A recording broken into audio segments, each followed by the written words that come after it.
الشيطان الرجيم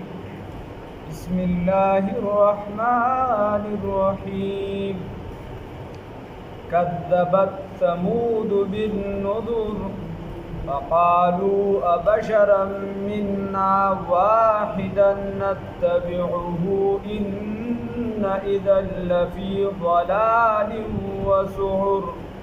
صدقت يا رب العالمين.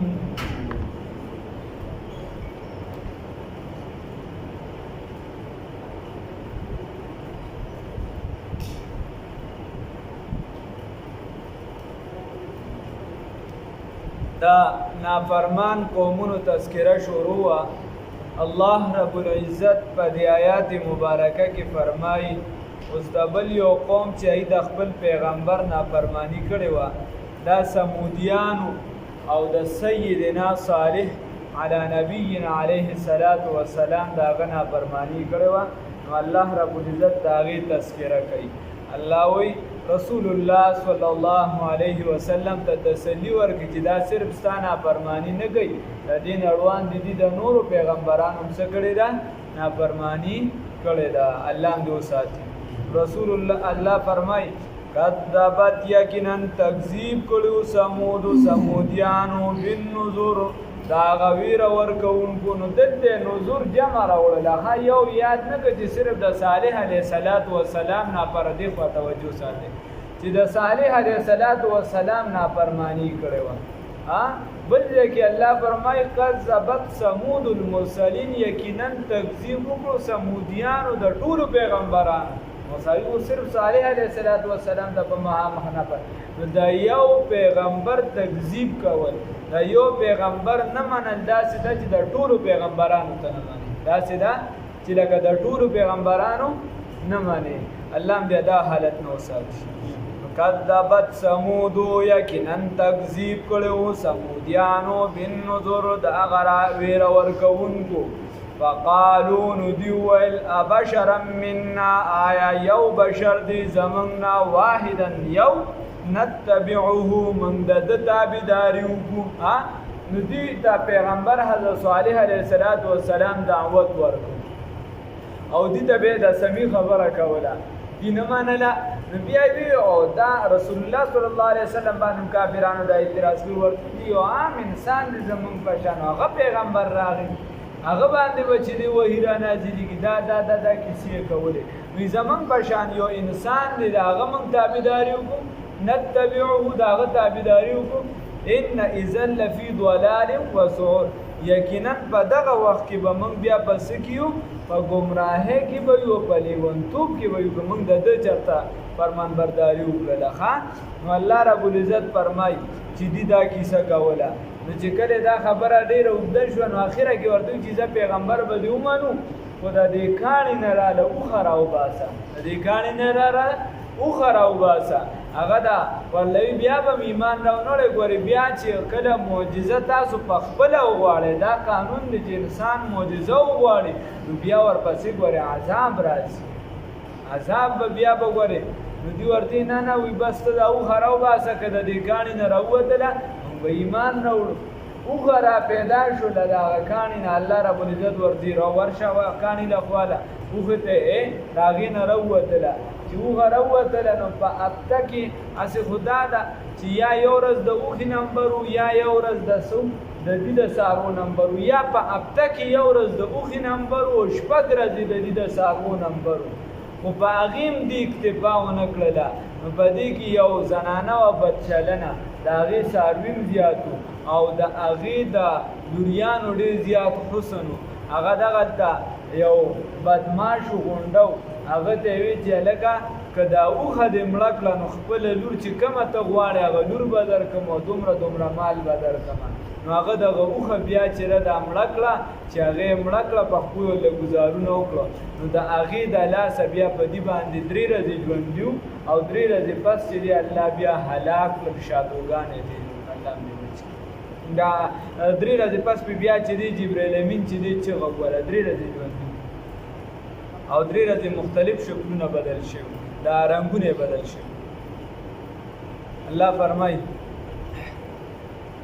فقالون ویل دی بشرن آیا یو انسان دی مننا زمنگنا واحدا یو نتبعه منگ دا تابداریو کو انا یقینا منگا ازن پا دغا وقت کی لفی ضلال پا گمراہے کی بیو وسعر او پلیونتوب کی بیو اولقی الذکر آیا رالی گلی شوی دتا ذکر آیا پا دباندی وحی راغلی دا آیا وحی راغلی دا علیه پا دباندی من بیننا زمنگ دمانا زمنگ پا منز کی دی دا سی معتبر سڑیو چی صرف پا دو وحی رات دلا بل ہوا بلکی دی ہو کذابون دروغ جندی آیا اشر او خود پسند دی کذابون دروغ جندی اشر تکبر کون کی دی کذابون دروغ جندی اشر او ډیر دروغ وایونکي دي الله هم دې وساتي نو دا ګوره نعوذ بالله من ذلک پیغمبر بس دا د بیا ورپسې لګولې دروغ دا دې زمن نه ولې معتبر دي او دې دروغجن دي او دې داري دا د بیا په پیغمبر لګولې نو نن سبا که پتا معمولی سخت دین د وجه راشي نو به برداشت کې پیغمبر خلکو نه دي بل هو کذاب نشر وی سیعلمون الله وی زرد چې دي دا به معلومه شي غدن سبا من الکذاب یعنی قیامت کی من الکذاب الاشر چې څوک ته دروغجن او تکبر لوی کون کی انا یقینا منگا مرسل الناقه رالیگون کیو د غسلرا او خلرا فتنه اللهم نو دا ازمیخ تو امتحان وی د دیو د بارانو بس ازمیخ او امتحان چې هغه مړه عذاب راغی فرتقبهم بس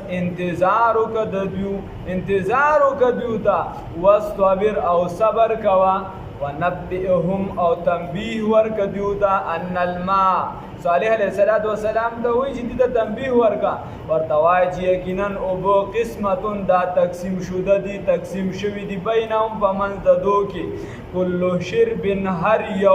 سکون کې یا د هر یو د سکلو وار ته محتضر حاضری وکوي هر یو به د خپل سکلو وار ته حاضری کوي د بل چا په وخت کې بس کله نه کوي فنادو صاحبهم نو بس دی آواز ورک دغه خپل ملګری ته دغه غونډه لري آواز ورکو فتعات وانو اغلاس راوګت کو تورای راو بسلا فعقر نو دغه وخی چې دای زخمی کړله دغه مړه شو او هغه بچی واپس هغه کانی تلل فکیف کان ان الله وی څنګه عذابی عذاب زما ونذر او ویرول زما د الله عذاب او ویرور کول بیا سخت الله دې په خپل رحم سره بچ کی ان ارسلنا الله یقینا من را لګل دی علیهم فدیو باندې الله وی نو د حضرت علی رضی الله تعالی عنہ تا رسول الله صلی الله علیه وسلم فرمای وی دا مخی امتونو دا ټولو نه بدترین او لعنتی کس د حدیث مفهوم بیانوم هغه چې کم د صالح علیه السلام هغه یعنی الله ورته نسبت د ډیر اکرام د وجه ځان طرف ته کوي ناقۃ الله اوخه د الله وی چې دغه د الله دا اوخه مړه کړې وه او زما یعنی په دې امت کې په دې خلکو کې به د ټولو نه بدترین او شریر هغه کس چې هغه به تا شهید کوي او په تا باندې به ګزار کوي نو علي صاحب به چې دی انتظار کو د دغې ورځ دی نه به مرګ نه غوښته خو دا ورته پته وه عقیدې و ایمان یې هغه وی چې بس زه به د چا د لاسه به شهید کېږي هغې سره بیا نور خبرې دي هغه به څه کولې نو فنا من ارسلنا یقینا من را لګلی علیهم بدیو فکیف کان نو څنګه وعذاب عذاب زما و نذر او ویر ورکول زما ان ارسلنا یقینا راهم لګ علیهم بدیو باندې صیحه چغا واحده یوا فکانوا نبسودی که حشیم المحتضر که حشیم پشان دا هغه چوری د شپول المحتضر د شپول جوړون کی چې کوم دا یعنی د حفاظت لپاره استعمالول شیات هغه واخله د پټینه گیر چاپیره نو د هغې په شان چې دی سو دا وګځي یا د هغه شپول چې دی وغیره نور به دا مشران بیا ښه پوهېږي د هغې د هغه چورې په شان نو چې کله دا محتضر او محتضر عام طور اوس نن سبا دغه دا ګرځېدلی دی لکه سم دم غټ کس وی ته به وایې چې لوی عالم دی خلک وایي بیا ته دې پسې زه نه یم دغه یو کار یادوم چې دا غلط دی الکه وی رضی الله څه چل دی خوله دې ماتېږي پکې دعا دی وی رضی الله تعالی څه چل کېږي قرآن به سم د موی ولا الضالین ولې خوله دې ماته شوه که ولا الضالین دی وي څه چل پکې نو سم د نو چې ته وې چې ښه دا زوات دی زوات طرف ته به میلاني خو هغه به چېرته د هغه کاري کار وي چې هغه د یو کال 2 کاله 10 کاله پې خواري وکړي او بیا چې هغه دغه ځای ته ورسي چې میلان ورکولی شي نو هغه به ورکوي عام بنده له پکار دا دی چې دعا دوی خټېټ ولا الضالین خپل لار دې نه خطا کوي امام ابو حنیفه رحمه الله فرمای فقه اکبر کې و چې یو کس دن زواد وي په مانځه کې نو مونځ مات شو په کفر خطره ده د کفر خطره ده کسدن د قرآن حرف بدلول نو که داسې رضی الله وغیره لا بیا هم څه ګیره و چې په مانځه کې وای نو مونځ مات شو د کفر خطره ده او بعضې ځایونو کې د صریحه معنی بدلېږي څه به کې راځي نو دلته وګوره بره محتضر دی او لاندې محتضر دی نو چې ته دواړه وې محتضر بره محتضر وې لاندې محتضر وې نو بس کیسه بیا ختمه نو لږ احتیاط پکار د قرآن پاک باندې فکانو نو بس وګرځېدل که حشیم المحتضر که حشیم المحتضر پشان د هغه چوري د شپول جوړونکي ولقد یسرنا القرآن یقینا موږ آسان کړی دی قرآن لره لذکر دپاره د نصیحت فهل من مدکر نو آیا شته د څوک نصیحت حاصلونکي الله دې راله توفیق راکړي